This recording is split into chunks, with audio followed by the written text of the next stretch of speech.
Halo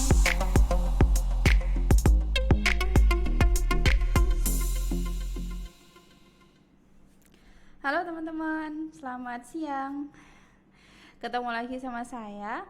Di pertemuan kali ini kita akan bahas tentang kasus dari PPh pasal 23. Nah, kasus ini mungkin nggak se-complicated di lapangan ya, tapi semoga bisa jadi bahan belajar untuk teman-teman. Terus explore, terus cari latihan soal di internet cukup banyak sekali. Kalau ada yang kurang, kita diskusikan ketika kita offline gitu ya, ketika kita jadwal kuliahnya. Kalau ada yang kurang pas dari saya, teman-teman boleh kok sharing. Tetap teman-teman boleh sharing, teman-teman boleh sampaikan. Seperti kemarin ada kan di kelas kita itu yang juga nyampein, Bu, kalau jawaban saya kok seperti ini ya. Oh, ternyata saya yang salah. Saya belum memasukkan angka tertentu kalau nggak salah waktu itu. Nah, jadi itu nggak masalah bagi saya. Sampaikan aja, niat kita belajar bareng. Jadi nggak perlu teman-teman takut dan merasa saya yang paling benar, gitu ya. Saya juga belajar kok. Saya juga belajar. Jadi kita belajar bareng. Wajar kalau salah, gitu ya. Nah, di kasus kita kali ini adalah tentang PPh pasal 23. Kali ini kita punya perusahaan yang namanya Jaya Persada. Dia itu industri minuman, gitu ya, di industri minuman. Terus dia itu alamatnya ada di Kota Ternate, dan berikut beberapa transaksi PPh pasal 23 yang ada di bulan Juli tahun 2022. Nah, di sini ada beberapa biodata, contohnya nama, NPWP, nomor telepon, terus siapa pimpinannya gitu ya. Nah, kebetulan ini namanya sama kayak saya. Terus di bawah ada transaksi pembayaran. Nah, transaksi pembayarannya di sini membayar dividen tunai kepada pemegang saham yang sebelumnya telah diumumkan melalui RUPS. Biodatanya sebagai berikut. Yang pertama, dia nama investornya PT Indah Jaya perusahaan, yang kedua perusahaan, yang ketiga perusahaan, yang keempat PT juga perusahaan, yang kelima perusahaan bentuknya CV, terus yang keenam 1 2 3 4 5 6 CV juga, terus yang ketujuh dia BUMN ya, dia BUMN. Kalau di sini BUMN itu tidak dikenakan PPh pasal 23, transaksi sama BUMN ya, dipotong terus nanti disetorkan untuk negara. BUMN atau PT Pelindo ini kan dia kan aset negara ya, dia juga penghasilan dari negara, semuanya dari dia kan kayak perusahaan negara gitu kan, perusahaan negara plat merah ya, kalau nggak salah itu perusahaan plat merah gitu ya sebutannya kalau teman-teman yang dulu. Jadi perusahaan pemerintah, ya Allah, perusahaan pemerintah. Jadi kalaupun kita potong, store-nya juga akan ke pemerintah juga kan gitu. Jadi dia dikeluarkan. Terus ada standar juga yang perlu kita ingat, bahwa untuk dikenakan dividen itu maksimal dividen atau penyertaan modalnya itu maksimal 25%. Semisal saya itu investor, terus saya itu mau saya investor, terus saya itu kepemilikan saya di perusahaan tersebut 27%, itu tidak dikenakan PPh pasal 23 gitu. Tapi kalau kepemilikan saya di bawah 25% dari total aset atau total investasi tadi ya, itu kurang dari 25 atau maksimal 25, itu dikenakan PPh pasal 23 gitu ya. Nah, berarti dari sini kemungkinan besar yang akan kita kerjakan itu cuman ada 5 investor yang akan kita buatkan bukti potong PPh pasal 23 gitu ya.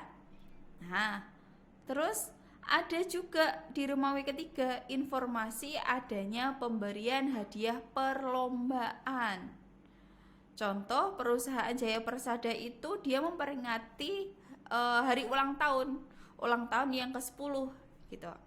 Ulang tahun yang ke-10, dan dia memberikan hadiah ulang tahun tersebut kepada 2 perusahaan, yaitu PT Berdata dan PT Bangun Bumi.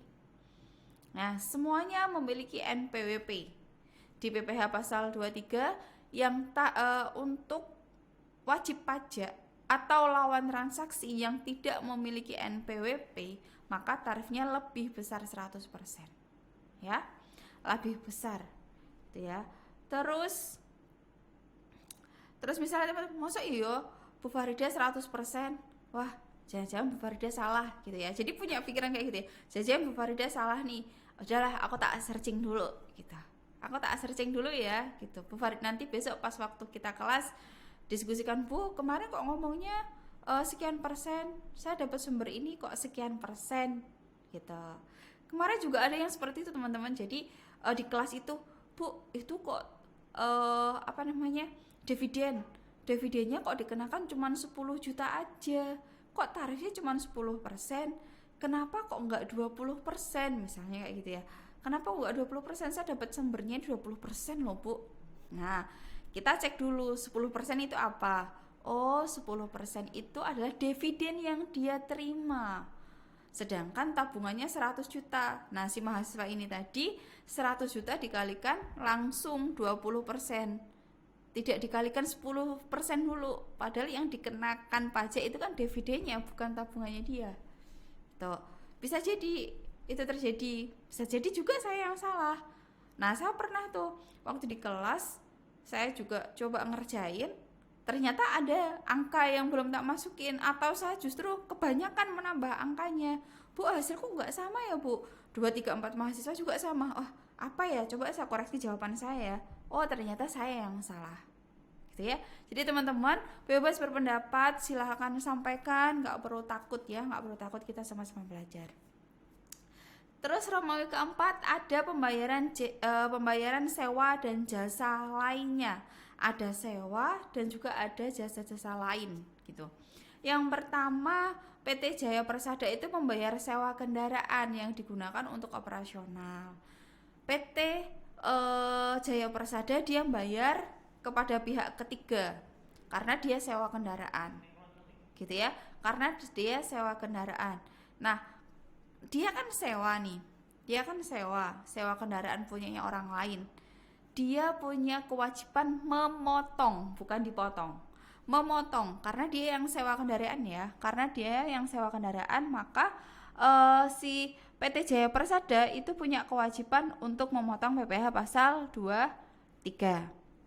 Terus untuk yang Romawi 4B, jasa catering punya NPWP juga gitu ya.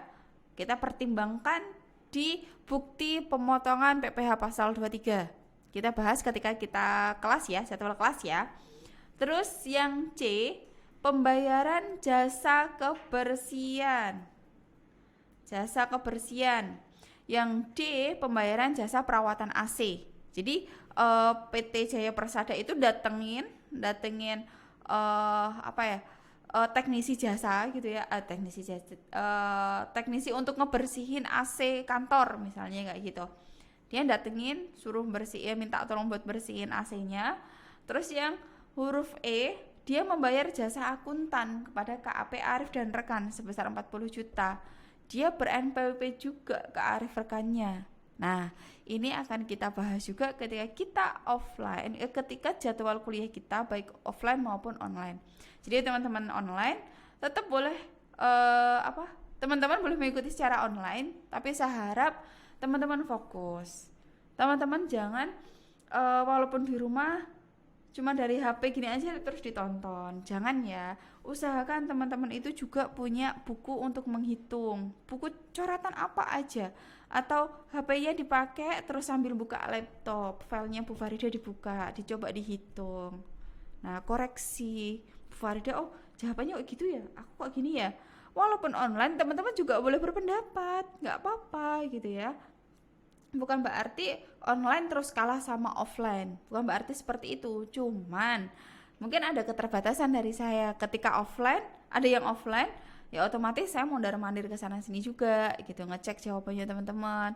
Tapi saya tetap akan berusaha ngasih space buat teman-teman online.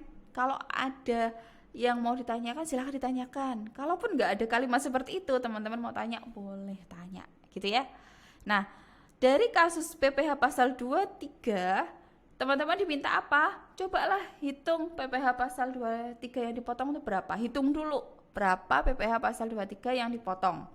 Dengan transaksi dengan pihak ketiga tadi gitu ya. Dengan memberikan dividen, terus dengan pembayaran kepada pihak lain, terus dengan adanya hadiah perlombaan 10 tahun, ulang tahun dia yang ke-10 gitu ya. Ulang tahun perusahaan yang ke-10 tadi, kira-kira berapa sih PPh 23 yang dipotong?